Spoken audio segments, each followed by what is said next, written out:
പാഠം 373 കാരണമില്ലാത്ത കാര്യങ്ങൾ.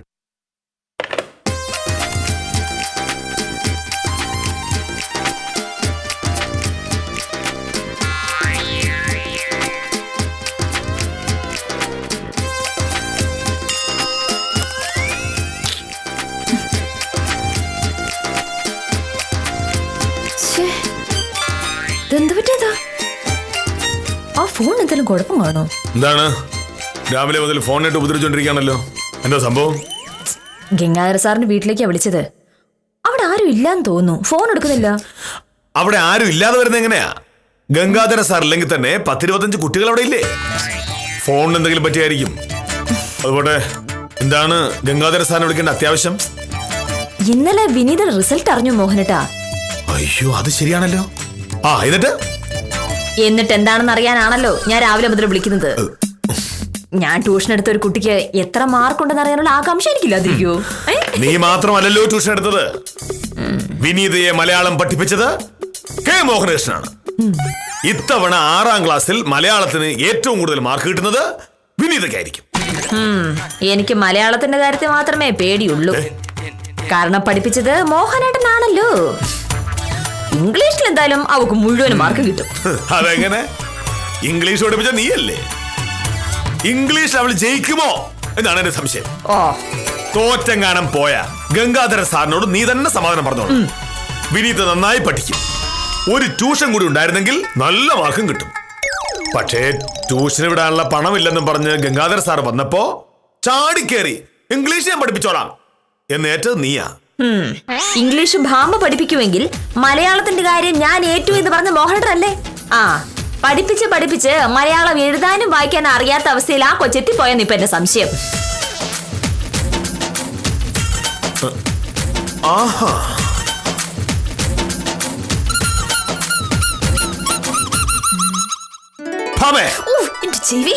സത്യത്തിൽ നമ്മുടെ സ്കൂളുകളിൽ ഇംഗ്ലീഷ് പഠിപ്പിക്കുന്ന പരിപാടി തന്നെ അവസാനിപ്പിക്കണം. കേരളത്തിലെ സ്കൂളുകളിൽ 6ാം ക്ലാസ്സിൽ പഠിക്കുന്ന കുട്ടികൾ എന്തിനാണ് ഇംഗ്ലീഷ് പഠിക്കുന്നത്? മോഹനേട്ടന് മാത്രമേ അതൊരു അധികപ്പറ്റായിട്ട് തോന്നുള്ളൂ. ബുദ്ധിയുള്ള ആളുകൾ അവരുടെ കുട്ടികളെ LKG-യിലെ ഇംഗ്ലീഷ് പഠിപ്പിക്കുന്ന ഈ കാലത്ത് ഇവിടെ ഒരാള് ഇംഗ്ലീഷ് പഠിക്കുകയെന്ന് പറയുന്നു. അല്ല, എങ്ങനെ പറയാതിരിക്കും? ഭൂമി എന്നാൽ കേരളവും ഭാഷ എന്നാൽ മലയാളവും മാത്രമാണെന്ന് കരുതുന്നവർ അതും അതിനപ്പുറം പറയും.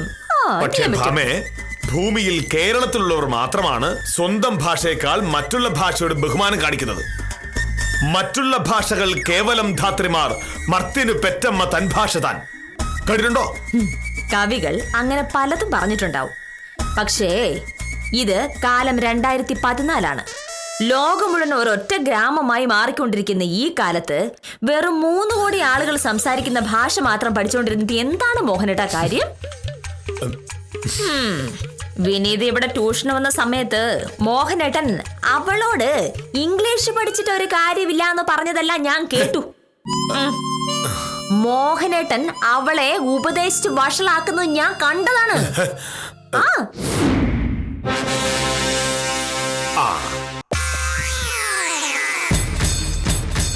മോളെ, മലയാളം നമ്മുടെ മാതൃഭാഷയാണ്. മാതൃഭാഷയെ മറക്കുക എന്നുള്ളതും മാതൃഭാഷ പഠിക്കാതിരിക്കുകയും ചെയ്യുക എന്നുള്ളത് സ്വന്തം അമ്മയെ മറക്കുക എന്നാണ് അർത്ഥം. അപ്പൊ പിന്നെ നമ്മൾ എന്തിനാ ഇംഗ്ലീഷ് പഠിക്കുന്നത്? അതെന്തിനാണെന്ന് ചോദിച്ചാൽ മോൾക്കറിയാമല്ലോ, 10-200 കൊല്ലം ബ്രിട്ടീഷുകാരാണ് നമ്മളെ ഭരിച്ചുകൊണ്ടിരുന്നത്. അന്ന് അവർ കൊണ്ടുവന്ന ഭാഷയാണ് ഇംഗ്ലീഷ്. അവരുടെ ആവശ്യങ്ങൾക്കായി അവർ നമ്മുടെ സ്കൂളിൽ ഇംഗ്ലീഷ് പഠിപ്പിച്ചു. പിന്നെ കുറെ കാലം കഴിഞ്ഞപ്പോ അവർ പോയല്ലോ. പക്ഷേ സായിപ്പിനോടും സായിപ്പിന്റെ രീതികളോടും മാത്രം ബഹുമാനമുള്ള കുറെ ആളുകൾ ഇന്നും ഇംഗ്ലീഷിന്റെ പുറകെ അങ്ങ് നടക്കുക. ഇംഗ്ലീഷ് പഠിക്കുന്നത് നല്ലതാണെന്ന് ആന്റി പറഞ്ഞേ. ആന്റി അത് പറഞ്ഞതിലേ അത്ഭുതമുള്ളൂ. നമ്മുടെ നാടിന്റെ പാരമ്പര്യത്തോടും സംസ്കാരത്തോടും ബഹുമാനമില്ലാത്ത ആളുകൾ അങ്ങനെ പലതും പറഞ്ഞിരിക്കും. വീട്ടിൽ ഭാര്യയാണോ ഭർത്താവാണോ വലുത്? അറിയില്ല. രണ്ടുപേരും ഒരുപോലെ ഇരിക്കണമെന്നാ വാസന്തി ടീച്ചർ പറയുന്നേ. ഈ വാസന്തി ടീച്ചറും ഇവിടുത്തെ ആന്റിയെ പോലെ ആളായിരിക്കും. പക്ഷേ വീട്ടിലെപ്പോഴും ഭർത്താവാണ് വലുത്, ഭാര്യ ഭർത്താവിനെ അനുസരിക്കണം. അങ്ങനെ ഭർത്താവിനെ അനുസരിക്കാത്ത ഭാര്യമാരെ ദൈവം ശിക്ഷിക്കും. ആ, മോള് കല്യാണം കഴിഞ്ഞാൽ ഭർത്താവിനെ അനുസരിക്കുവോ? അത് കല്യാണം കഴിഞ്ഞുള്ള കാര്യമല്ലേ, അപ്പൊ നോക്കാം. ഭാഗ്യപടിയ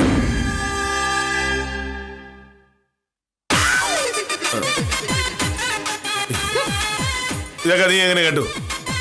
കേട്ടതല്ല, ഞാൻ കണ്ടതാണ്. ഒരവസരം കിട്ടിയാൽ മോഹനേട്ടനെ കുറ്റം പറയുമെന്ന് എനിക്കറിയാമല്ലോ. അതുകൊണ്ട് ഞാനിങ്ങനെ ഒളിച്ചിരുന്ന് നോക്കിയപ്പോൾ മോഹനേട്ടൻ എന്നെയും ഇംഗ്ലീഷിനെ ചീത്ത പറയാണ്.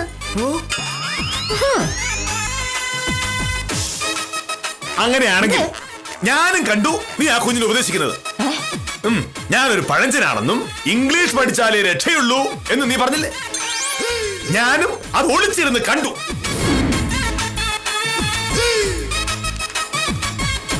എന്റെ ക്ലാസ്സിലെ കുട്ടികൾക്കൊക്കെ ഇംഗ്ലീഷ് വലിയ പാടാ ആന്റി. എന്ന് പറഞ്ഞാൽ എങ്ങനെ മോളെ? ഇനിയുള്ള കാലത്ത് ഇംഗ്ലീഷ് പഠിക്കുന്നവർക്ക് മാത്രമേ ഭാവി ഉണ്ടാവുള്ളൂ. വെറുതെ ഈ മലയാളം പഠിച്ചുകൊണ്ടിരുന്നിട്ടുണ്ടെങ്കിൽ ഈ കേരളത്തിൽ തന്നെ ജോലി ചെയ്ത് ജീവിക്കേണ്ടി വരും. ഇംഗ്ലീഷ് പഠിച്ചാലോ കേരളത്തിന് പുറത്തോ, ഇനിയിപ്പോ ഇന്ത്യക്ക് വെളിയിലോ പോയി ജോലി ചെയ്യാം. എനിക്ക് പുറത്തൊന്നും പോകുന്ന ഇഷ്ടമല്ല ആന്റി, കേരളത്തിൽ തന്നെ ജോലി ചെയ്താൽ മതി. ആ, അതൊക്കെ മോക്ക് ഇപ്പൊ തോന്നുന്നല്ലേ. കുറച്ചു നാൾ കഴിയുമ്പോ ആ ചിന്തയെല്ലാം മോക്ക് മാറും. അപ്പോ ഇംഗ്ലീഷ് പഠിച്ചു കളയാന്ന് വിചാരിച്ചിട്ട് കാര്യമുണ്ടോ? പഠിക്കുവാണെങ്കിൽ ഇപ്പൊ പഠിക്കണം. ലോകം മുഴുവനുള്ള ആളുകൾ സംസാരിക്കുന്ന ഭാഷയാണ് ഇംഗ്ലീഷ്. മലയാളം വന്നാൽ ഈ കേരളം എന്ന ഇട്ടാവട്ടത്തിൽ മാത്രമേ ഉള്ളൂ. പക്ഷെ അങ്കിള് പറഞ്ഞത് ഇംഗ്ലീഷിനെക്കാൾ നല്ലത് മലയാളം എന്നാണല്ലോ. ആ, ഇംഗ്ലീഷിനെക്കാട്ടും നല്ലത് മലയാളം ആയിരുന്നു. അത് 500 കൊല്ലം മുന്നേ. അന്ന് ജീവിക്കേണ്ടിരുന്ന ആളുകൾ ഇക്കാലത്തും ജീവിക്കുന്നതാണ് കുഴപ്പം. അങ്കിള് പഴഞ്ചനാണെന്നാണോ ആന്റി പറയുന്നത്? ഏയ്, ഇത് ഞാൻ പറയുന്നതല്ല, നാട്ടുകാരങ്ങനെ ചിലര് പറയുന്നുണ്ട്.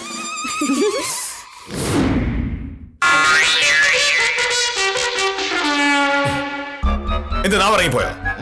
ഞാൻ പക്ഷെ മോഹനേട്ടനൊന്നും പറഞ്ഞില്ലല്ലോ. പഴഞ്ചന്മാരുടെ കാര്യം പറഞ്ഞപ്പോ ആ വിനീതയാണ് എന്നോട് ചോദിച്ചത് അങ്കിളിനെ പറ്റിയാണോ പറയുന്നത്. നീ എന്നെ പഴഞ്ചൻ എന്ന് വിളിക്കുമെന്ന് എനിക്കറിയാം.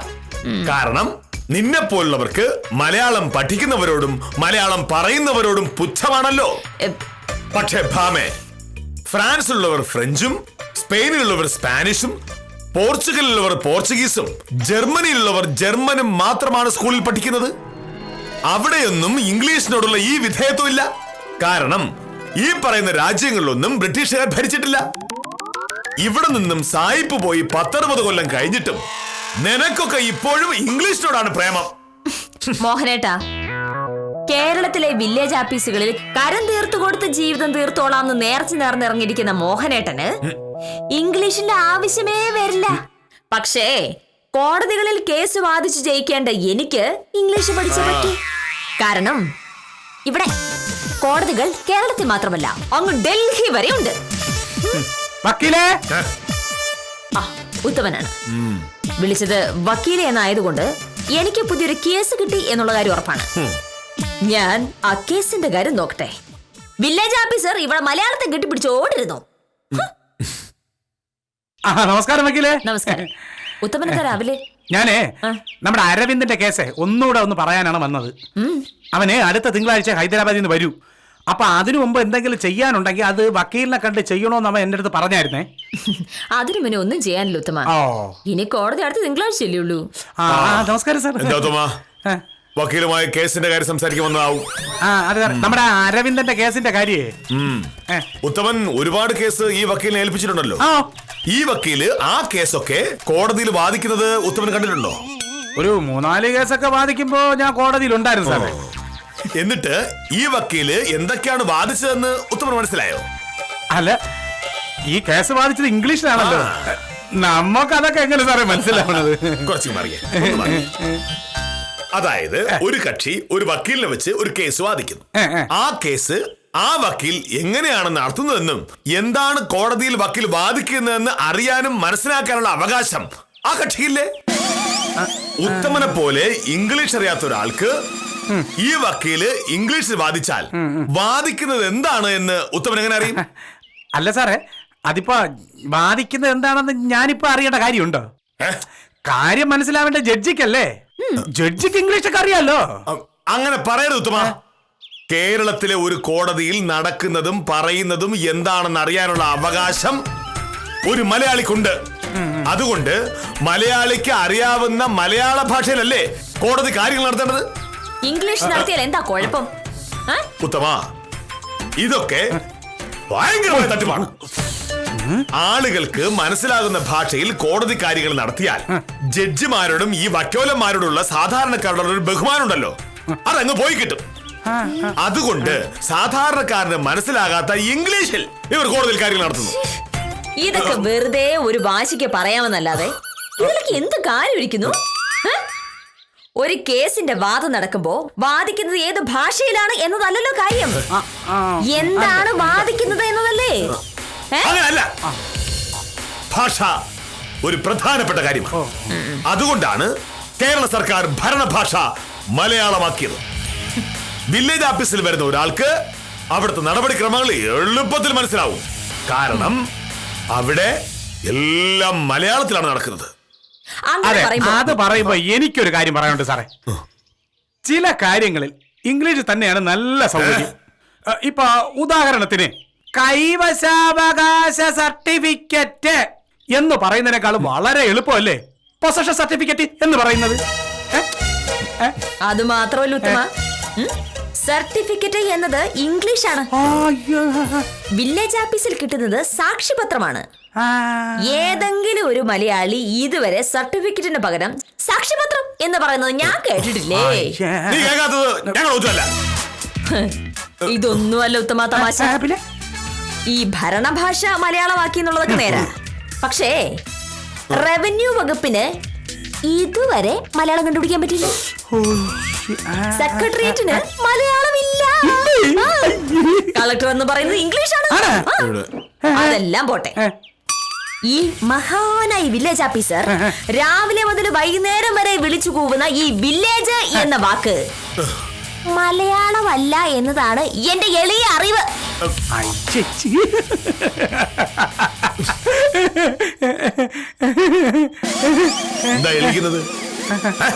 അല്ല, ഇന്ന് തർക്കിക്കാൻ വേറൊന്ന് കിട്ടാതെ വന്നപ്പോ നിങ്ങൾ കണ്ടുപിടിച്ച വിഷയമാണിതെന്ന് എനിക്ക് മനസ്സിലായി. സാറേ എന്തായാലും തർക്കിക്കുന്നു. അപ്പൊ പിന്നെ ആർക്കെങ്കിലും ഗുണമുള്ള എന്തെങ്കിലും കാര്യത്തെ കുറിച്ച് തർക്കിച്ചൂടെ സാറേ? ഓഹോ, അപ്പോ ഉത്തമനും അഹങ്കാരം. സുന്ദരേശന്റെ വരുമാന സർട്ടിഫിക്കറ്റ് വാങ്ങാൻ ആഫീസിലേക്ക് വന്നേക്ക്. അയ്യോ സാറേ, ഈ വരുമാന സർട്ടിഫിക്കറ്റ് എന്ന് പറയാമോ സാറേ? വരുമാന സാക്ഷ്യപത്രം എന്നല്ലേ? അഹങ്കാരി. എടുത്തങ്ങ് ഫ്രീസറിൽ വെച്ചിരുന്നാ മതി. സത്യത്തിൽ നല്ല ചൂടിൽ വാങ്ങി 2 പേർക്ക് ഓരോന്ന് കൊടുത്താൽ മര്യാദ പഠിക്കും. പക്ഷെ അതിന് പറ്റിയ ആളില്ലല്ലോ. പൂച്ചക്കാര് മണി കെട്ടും.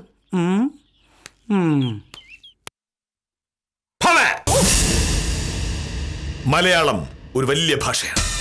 റവന്യൂ വകുപ്പിനും സെക്രട്ടേറിയറ്റിനും കളക്ടറിനും വില്ലേജിനും ഒക്കെ വേണമെങ്കിൽ മലയാളം കണ്ടുപിടിക്കാം. എന്നിട്ടെന്താ കണ്ടുപിടിക്കാത്തത്? അതിപ്പോ അതിന്റെ ആവശ്യം പറയാൻ ഞങ്ങൾ കണ്ടുപിടിച്ചോളാം. അങ്ങനെയാണെങ്കിൽ കോടതിയിൽ മലയാളം പറയേണ്ടി വരുമ്പോ ഞങ്ങളും പറഞ്ഞോളാം. അത് ഇതുപോലല്ലോ. പിന്നെ എന്താണ്? കോടതിയിൽ ഇംഗ്ലീഷ് പറയുന്നത് സാധാരണക്കാർക്ക് മനസ്സിലാകാതിരിക്കാൻ വേണ്ടി മാത്രമാണ്. സാധാരണക്കാർക്ക് മനസ്സിലായാൽ ഈ കോടതിയും വകുപ്പും ഒന്നും വലിയ കാര്യമല്ല എന്നുള്ള സത്യം ആളുകൾക്ക് മനസ്സിലാവുമല്ലോ. അല്ല ഭാമി, ഞാനൊന്ന് ചോദിച്ചോട്ടെ. കേസ് വാദിക്കുന്ന നീയും എതിർഭാഗത്തെ വക്കീലും കേസ് കേൾക്കുന്ന ജഡ്ജിയും മലയാളികൾ, പിന്നെന്തിനാ ഇംഗ്ലീഷ്? അമ്പലത്തിൽ മന്ത്രം ചൊല്ലുന്നത് സംസ്കൃതത്തിലാണ്.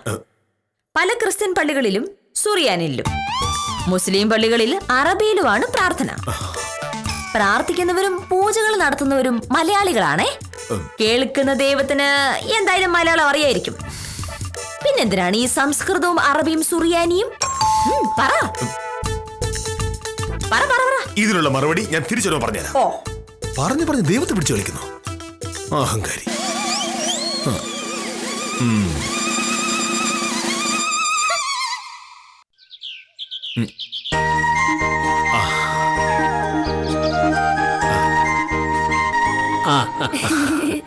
നമസ്കാരം.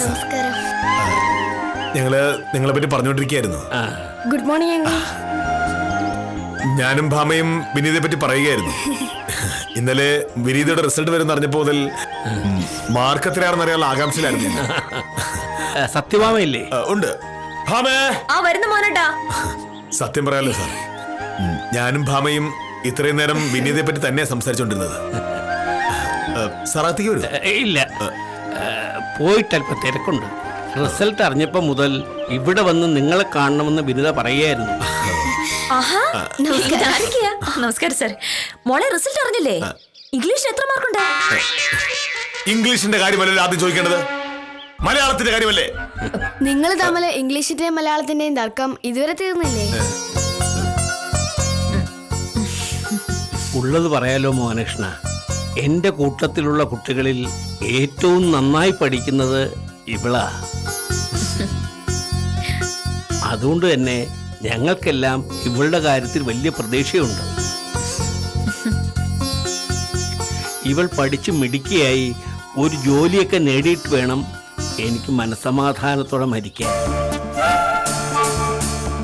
മറ്റുള്ള കുട്ടികളുടെ കാര്യം ഇവൾ നോക്കിക്കോളൂ. ഇപ്പം ഇങ്ങനെയൊക്കെ പറയേണ്ട കാര്യം എന്താണ് സാർ? സാറിന് അത്ര വലിയ പ്രായമൊന്നും ആയില്ലല്ലോ. വിനീതയുടെ മാർക്കിന്റെ കാര്യം പറഞ്ഞില്ല.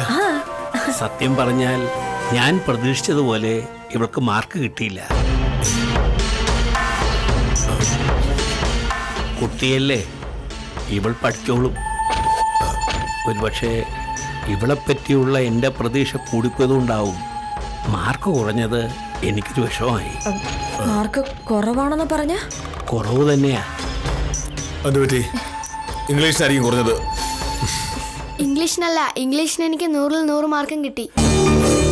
ആഹാ, മിടുക്കി. എന്നിട്ടാണോ മാർക്ക് കുറവാന്ന് സാറ് പറഞ്ഞത്? മലയാളത്തിൽ ഇത്തിരി മാർക്ക് കുറഞ്ഞാലും പ്രശ്നമില്ല. മലയാളത്തിനും എനിക്ക് 100-ൽ 100 മാർക്കും ഉണ്ട്. നിങ്ങൾ പഠിപ്പിച്ച 2 വിഷയങ്ങൾക്ക് മുഴുവൻ മാർക്കും ഉണ്ട്. മാർക്ക് കുറഞ്ഞത് സയൻസിനും സാമൂഹിക പാഠത്തിനുമാണ്. അത് സാരമാക്കണ്ട സാർ, ഇവള് കുട്ടിയല്ലേ. അടുത്ത വർഷം ആവുമ്പോ നല്ല മാർക്ക് വാങ്ങിക്കോളും, ഇല്ലേ മോളെ? ആ, ഞാൻ നിങ്ങളെ ഒരിക്കൽ കൂടി ബുദ്ധിമുട്ടിക്കാനാ വന്നത്. അടുത്ത വർഷം മറ്റ് വിഷയങ്ങൾ കൂടി നിങ്ങൾ പറഞ്ഞു കൊടുക്കണം. പണം മുടക്കി ട്യൂഷൻ അയക്കാനുള്ള നിവൃത്തിയില്ലാത്തതുകൊണ്ടാ. അതിനെന്താ സാർ, അടുത്ത വർഷം വിനീതയുടെ സയൻസിന്റെ കാര്യം ഞാൻ ഏറ്റു. സാറിനറിയാലോ, ഞാൻ കെമിസ്ട്രിയിൽ 1-ാം ക്ലാസ്സിലാ പാസ്സായത്. സാമൂഹ്യ ശാസ്ത്രത്തിന്റെ കാര്യം ഞാൻ പറ്റി സാർ. സന്തോഷമായല്ലോ. അപ്പോ അടുത്ത വർഷം മുതൽ വിനിതയ്ക്ക് എല്ലാ വിഷയങ്ങൾക്കും മുഴുവൻ മാർക്കും കിട്ടും. Thank you uncle, thank you aunty. ആന്റിയോട് താങ്ക്സ് പറഞ്ഞതിന് കുഴപ്പമൊന്നുമില്ല. പക്ഷേ മോഹനേട്ടന് നന്ദി എന്ന് പറയുന്നതാണ് ഇഷ്ടം. ഇത് കൊടുക്കുമോളെ. നിങ്ങൾ പഠിപ്പിച്ച വിഷയത്തിന് മുഴുവൻ മാർക്കും കിട്ടിയതിന്റെ സന്തോഷത്തിൽ വാങ്ങിയതാണ്. താങ്ക്സ് വിനീത. നന്ദി. അപ്പോ ഞങ്ങൾ ഇറങ്ങട്ടെ, കുട്ടികൾ കാത്തിരിക്കാവും. അയ്യോ സാർ, ഒരു ചായ പോലെ കുടിച്ചില്ലല്ലോ. ഓ, അതൊക്കെ പിന്നീട് ഒരിക്കലാവാം. ശരി, വാ മോളെ.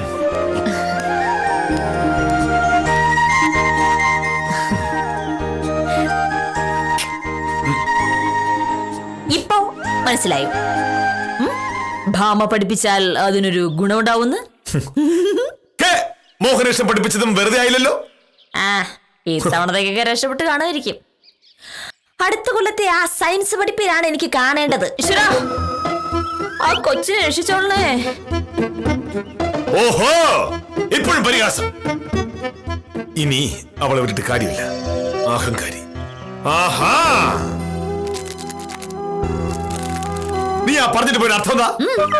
ഞാൻ പഠിപ്പിച്ച മലയാളത്തിന് 100-ൽ 100 മാർക്കും വാങ്ങി 7-ാം ക്ലാസ്സിലേക്ക് ജയിച്ചൊരു പെൺകുട്ടിയാണ് വിനീത. 7-ാം ക്ലാസ്സിൽ ആ കുട്ടിയെ ഞാൻ സയൻസ് പഠിപ്പിച്ചാൽ എന്താണ് കുഴപ്പം? ഒരു കുഴപ്പമില്ല. ഈ പറഞ്ഞു വരുമ്പോ ഫിസിക്സ്, കെമിസ്ട്രി എന്നൊക്കെ പറയുന്ന സാധനങ്ങൾ കൊണ്ട് മനുഷ്യന് ഒരു ഗുണം ഉണ്ടാകാൻ പോകുന്നില്ല. അതുകൊണ്ട് അതിന് കുറച്ച് മാർക്ക് കുറഞ്ഞാലും പ്രശ്നമൊന്നും ഉണ്ടാകാൻ പോകുന്നില്ല. ഫിസിക്സും കെമിസ്ട്രിയും പഠിക്കാതെ നമ്മൾ ഈ ഭൂമിയിൽ ജീവിച്ചിരുന്നിട്ട് എന്താണ് കാര്യം? മനുഷ്യന് ശാസ്ത്രം പോലെ പ്രയോജനമുള്ള ഒരു കാര്യവുമില്ല. എന്ത് കാര്യന്ന്? ഒരു വസ്തു മോളിന്ന് താഴേക്കിട്ടാൽ അത് താഴെ വന്ന് വീഴുവെന്നത് ഗുരുത്വാകർഷണ ബലം കൊണ്ടാണെന്നല്ലേ പഠിപ്പിക്കുന്നത്? എന്ത് കാരണം കൊണ്ടായാലും മോളിന്ന് താഴേക്കിടുന്ന വസ്തു താഴെ തന്നെ എത്തുമല്ലോ. അപ്പൊ പിന്നെ ഈ കാരണം പറഞ്ഞിട്ട് എന്താണ് കാര്യം? സത്യം പറഞ്ഞാലേ ഈ ഫിസിക്സ് കെമിസ്ട്രി കണ്ടുപിടിച്ചാൽ തള്ളണം. നീ പഠിപ്പിക്കാൻ പോകുന്ന സാമൂഹ്യ ശാസ്ത്രമോ? 1939 മുതൽ 1945 വരെ ആയിരുന്നു രണ്ടാം ലോക മഹായുദ്ധം നടന്നത് എന്നാണല്ലോ ചരിത്രത്തിൽ പഠിപ്പിക്കാൻ പോകുന്നത്. യുദ്ധം കഴിഞ്ഞല്ലോ. ഇനി അത് നടന്നത് എന്നായാലും നമുക്ക് എന്താ ഭാമേ? ഒരു വർഷം കൂടി കഴിഞ്ഞിട്ടായിരുന്നെങ്കിലും നമുക്ക് പ്രശ്നമൊന്നുമില്ലല്ലോ.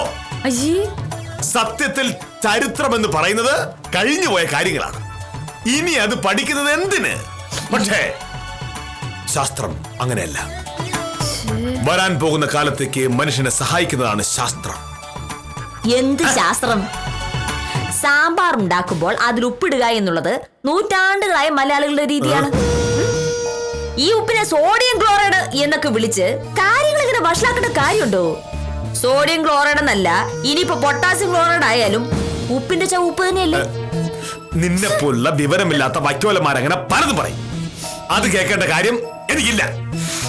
കെമിസ്ട്രി പഠിച്ച് വില്ലേജ് ഓഫീസറായ മാന്യം പറയുന്നത് കേൾക്കേണ്ട കാര്യം എനിക്കുമില്ല. എങ്കിൽ നീനോട് മിണ്ടണ്ട. ശാസ്ത്രമാണ് ചരിത്രത്തെക്കാൾ നല്ലതെന്ന് സമ്മതിച്ചതിന് ശേഷം മാത്രം നീനോട് മിണ്ടിയാ മതി. ശാസ്ത്രമാണ് ചരിത്രത്തെക്കാൾ നല്ലതെന്ന് സമ്മതിക്കണമെങ്കിൽ ഞാൻ മരിക്കണം. മരിച്ച പിന്നെ മിണ്ടാൻ പറ്റില്ലല്ലോ. മിണ്ടണ്ട. എന്നോട് മിണ്ടണ്ട. നീനോട് മിണ്ടണ്ട.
അടുത്ത കൊല്ലം വിനീതയ്ക്ക് എല്ലാ വിഷയത്തിലും നല്ല മാർക്ക് കിട്ടുമെന്ന് ഞാൻ ഗംഗാധര സാറിനോട് പറഞ്ഞ് നീ കേട്ടതല്ലേ?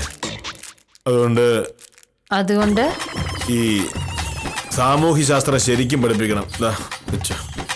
സാമൂഹ്യശാസ്ത്രം മാത്രം ശരിക്കും പഠിപ്പിച്ചാൽ പോരല്ലോ. ഫിസിക്സും കെമിസ്ട്രിയോ? അത് ഞാൻ പഠിപ്പിച്ചോളാം. സാമൂഹ്യശാസ്ത്രം ഞാനും പഠിപ്പിച്ചോളാം. അപ്പോ ശാസ്ത്രമാണോ ചരിത്രമാണോ നല്ലത്? ശാസ്ത്രവും നല്ലതാ, ചരിത്രവും നല്ലതാ. പക്ഷേ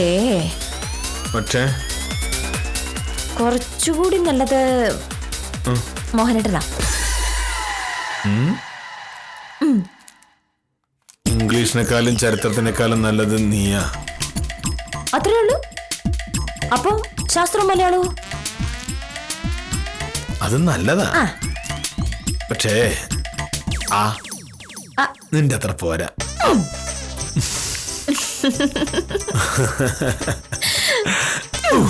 ഉത്തമൻ പറഞ്ഞത് തന്നെയാണ് കാര്യം. തർക്കിക്കുക എന്നത് മാത്രമാണ് വില്ലേജ് ഓഫീസറുടെയും വക്കീലിന്റെയും ഉദ്ദേശം. തർക്കിക്കാൻ തീരുമാനിച്ചതിന് ശേഷം തർക്കത്തിന് പറ്റിയ കാരണം അന്വേഷിക്കുന്ന ഈ വിചിത്ര ജീവികളെ തിരുത്താമെന്ന് ആരെങ്കിലും കരുതുകയാണെങ്കിൽ അത് വെറുതെയാണ്. പുതിയ തർക്കങ്ങളുടെ കഥയുമായി കാര്യം നിസാരം തുടരും.